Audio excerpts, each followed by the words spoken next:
एक समय की बात है। रोहन अपने घर से निकलता है काम के लिए और वह काम पे जाकर काम करता है और वापस अपने घर पर आ जाता है और धीरे धीरे अपने घर की तरफ चल देता है। यह सब डेली चल ही रहा था कि एक दिन उसके घर के पास एक लड़की खड़ी मिलती है। वह लड़की इतनी खूबसूरत थी कि वह उससे देखकर बोलता है, आप कौन हैं? आप कहाँ से आई हैं? मुझे घर चाहिए किराए पर और मुझे यहाँ रहना है क्योंकि मेरा घर नहीं है। मैं सोचती हूँ कि यहीं रह जाऊं और आपके घर किराए पर ले लूं। उसकी आवाज़ इतनी अच्छी थी कि वह रोहन अपने आप को रह नहीं पाया और उसे लेकर अपने घर के अंदर आ जाता है और बोलता है, सुनिए, ये मेरा घर है और मैं यहीं रहता हूँ। मेरे पास 3 कमरे हैं। मैं इस कमरे पर रह जाऊँगा। आपको मैं दूसरा कमरा दे दूँगा। ठीक है जी, आप जैसा समझें और मैं उसी कमरे में रह जाऊँगी।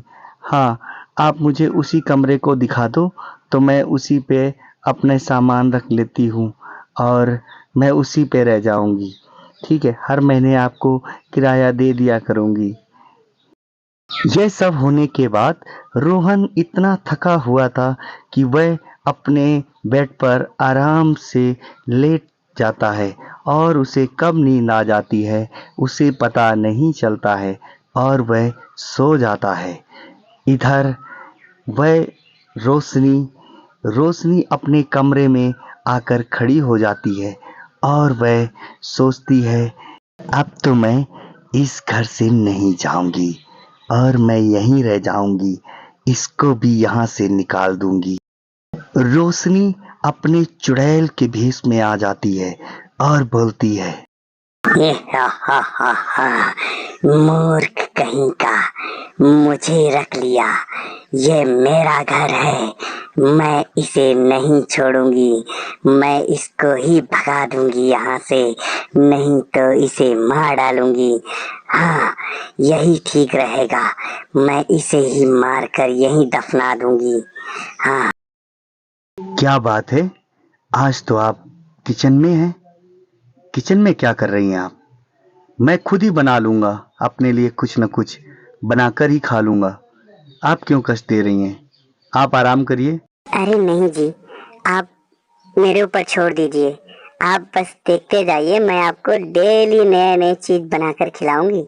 हाँ, और आप बिल्कुल टेंशन ना लें खाने का। मैं किचन देख लूंगी।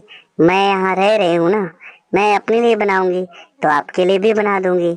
हाँ, आप बिल्कुल बेफिक्र रहें। इधर रोहन फिर अपने काम पे चल देता है और वह सोच रहा था कि अब तो मेरी निकल पड़ी, अब मैं आराम से घर में रहूंगा।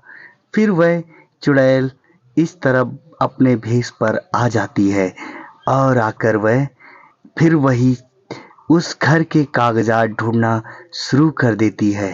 अरे अरे, कहाँ रख दिया इसने कागजात जो मेरे घर के हैं।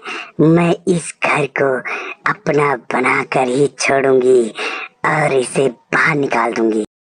अरे क्या बात है, आप तो यहाँ पे खड़ी हुई हैं। आपको नींद नहीं आ रही है? आप आराम करें। मैं तो अभी आराम कर लूंगा। आप टेंशन ना लें मेरी। आप आराम करें। अरे नहीं जी, आप बिल्कुल बेफिक्र रहें। मैं आराम दिन भर तो आराम करती हूँ, कोई मेरे पास काम ही नहीं है। बस इधर उधर काम करते रहो, कोई काम नहीं है। बस घर का ही काम हो रहा है अपने से। बस मैं सोच रही हूँ कि यहीं पे आपके साथ ही रह जाऊं। हाँ। फिर वह रोशनी अपने कमरे में आ जाती है और आकर एक भयानक चुड़ैल बन जाती है और वह बोलती है, आज तो तू जाएगा। मैं पूरा घर छान मारूंगी, कुछ भी नहीं छोड़ूंगी। जो मिल जाएगा मुझे वह मैं खत्म कर दूंगी। इधर रोहन उसे चुड़ैल के भेष में देख लेता है और बोलता है, ये मैंने क्या किया यार, एक चुड़ैल को अपने घर में रख लिया। ये तो मुझे ही मारने की बात कर रही है। आज तो मैं सोऊंगा नहीं। मैं कुछ करके मैं तांत्रिक बाबा के पास जाता हूँ, जो गांव के बाहर रहते हैं कुटिया में। हाँ हाँ, वहीं ठीक रहेगा। मैं वहीं जा रहा हूँ। इधर रोहन तांत्रिक बाबा के पास आ जाता है और आकर सारी बात बता देता है। और बताने पर वह बोलता है, बाबा जी, मैं धोखे से एक चुड़ैल को अपने घर ले आया हूँ। अब मैं क्या करूँ? मुझे पता है बेटा, वह चुड़ैल तेरे घर में अपनी मर्जी से आई है, क्योंकि वह घर पहले से ही उसी का था। उसका घर तुम्हारे पिता ने जबरदस्ती अपने नाम करवा लिया था, इसलिए वह वहां से निकाले जाने के बाद आत्महत्या कर ली थी और चुड़ैल बन गई। और वह रोहन अपने घर तांत्रिक बाबा को ले आता है। तांत्रिक बाबा अपनी मंत्रों की शक्ति से उस चुड़ैल को अपने पास बुला लेते हैं और वह चुड़ैल को बोलते हैं, है चुड़ैल, तू यहाँ से चली जा। इस लड़के का पीछा छोड़ दे, नहीं तो तुझे मैं अपने पास कैद कर लूंगा, समझ ले। तांत्रिक बाबा उस चुड़ैल को उस घड़े में कैद करने को मंत्र मार देते हैं और वह चुड़ैल धीरे धीरे उस घड़े की तरफ छोटी होती जाती है और उसके अंदर वह जा चली जाती है और उसमें कैद हो जाती है। इधर कैद होने के बाद तांत्रिक बाबा उसे वहीं पर गड़वा देते हैं।